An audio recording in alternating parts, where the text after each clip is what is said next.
Joel Lorenzi with the Oklahoma. And Shai, I just wondered in these two games what you've learned about what it sort of takes to operate with a 10 to 20-point lead against Indiana, and what you felt maybe was different about the middle quarters tonight than the other night.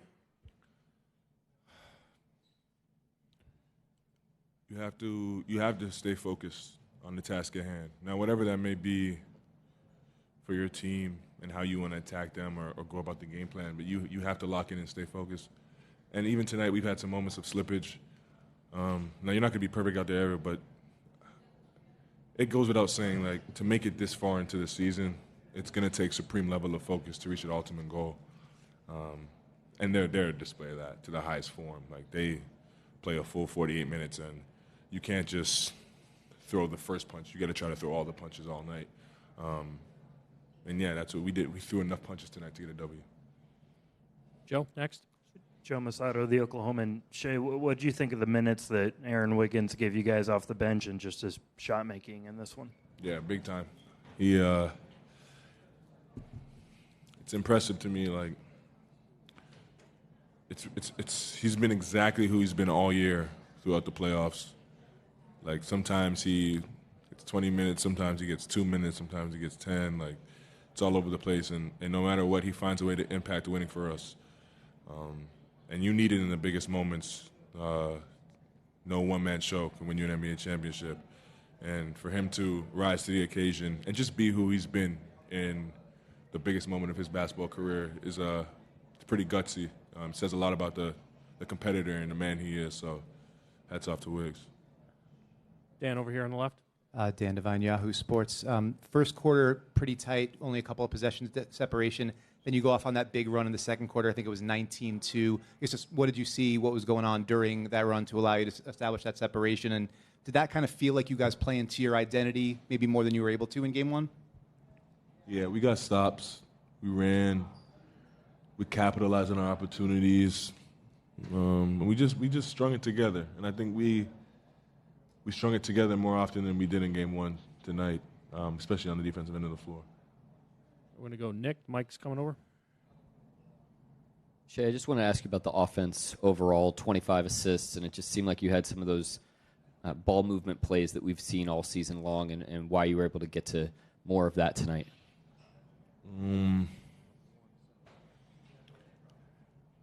Every night me personally, you try to attack the defense, and you try to just, like, make the right play. You try to make them pay for what they throw at you, coverage-wise, scheme-wise.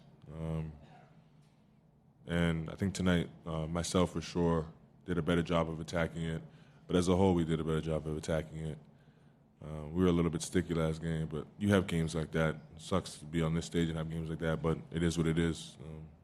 It's where we are, right? It's where our feet are, and all you can do is try to be better for the next one. And I've said that over the past couple of days, and I think we did a good job of that on both ends of the floor. Second row on your right. Shai, Guilherme Sacco from ESPN Brazil. Game one was loud, but today it was loudest. As a Brazilian, I think that it's the closest that you can have to a South American soccer crowd. How much of a factor does they play on your wing? Yeah, it helps a lot. It feels like throughout the whole playoffs, the crowd has found a way to get louder every game. I don't know how they do it. But yeah, it's special to be able to play in front of them. It honestly, like, it makes the road games a little bit easier because it feels like it's almost not as loud as it's been at home. So yeah, they're special, the best fans in the world. Fred over here on the left. Fred Katz from The Athletic.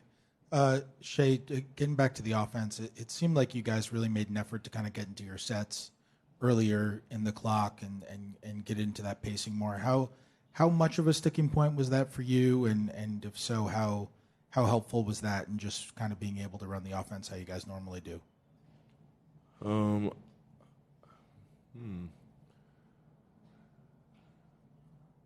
I'm not too sure. That wasn't like something that we try to emphasize going into the game. But I think we just had a better flow to us tonight offensively, more in rhythm. And I think that is definitely a product of it. You give yourself more time through a possession, you can work it more. Not something we tried to specifically do, but stuff like that definitely helps, the little things. Fourth row on the right. Valencia King, Real Talk Sports. Shai, I heard you mention having an extreme level of focus tonight. As you guys head into Indiana, I know the word momentum gets tossed around a lot. Is there a momentum that you can carry over, or is it a reset? Every game's a reset, especially at this stage in the season. A series looks so different. We've had a series where we lost a game and won the next one by 40. We've had a series where we won 2 in a row by 20 and then lost the next one by 40. So it's like every game's a reset. And basketball reminds you of that. It's very humbling. It shows you that if you don't stay in the moment, if you don't come play ready to play, no matter who you are, no matter what you just did, you can get beat and beat pretty bad. And we've learned those lessons, so we should be ready to go. Michael and Sam, last two on the right. Shai, Michael Grange, Sportsnet, Toronto.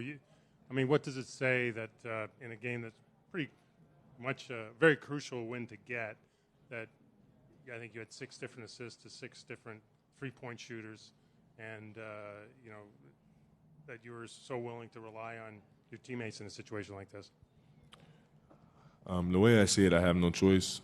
No one-man show achieves what I'm trying to achieve with this game. All the stats and the numbers, they're fun, but I don't play in space as much as I do without having them out there. I don't get open as much as I do without having the screeners out there, whether it's a slide out or a set. Like, those guys are the reason why we're as good of a team as we are, and I just add to it. So the way I see it, I had no choice. They were ready for the moment, as I knew they would be, and they performed. Sam, last question, front right. Sam Amick, The Athletic. Shai, your 72 points in the first 2 games is an all-time high for a player in his first 2 finals games. Allen Iverson had 71. How does that hit you? And beyond your scoring, because that's not the end of your game, just how do you feel like you are meeting this moment on the final stage? I'm being myself. I don't think I tried to reinvent the wheel or step up to the plate with a different mindset. Just try to attack the game the right way, and I think I've done a pretty good job of that so far. Now, I would trade the points for 2 W's for sure, but this is where our feet are, this is where we are, and you can't go back in the past. You can only try to make the future better, so that's what I'm focused on. Absolutely. Thank you, Shai.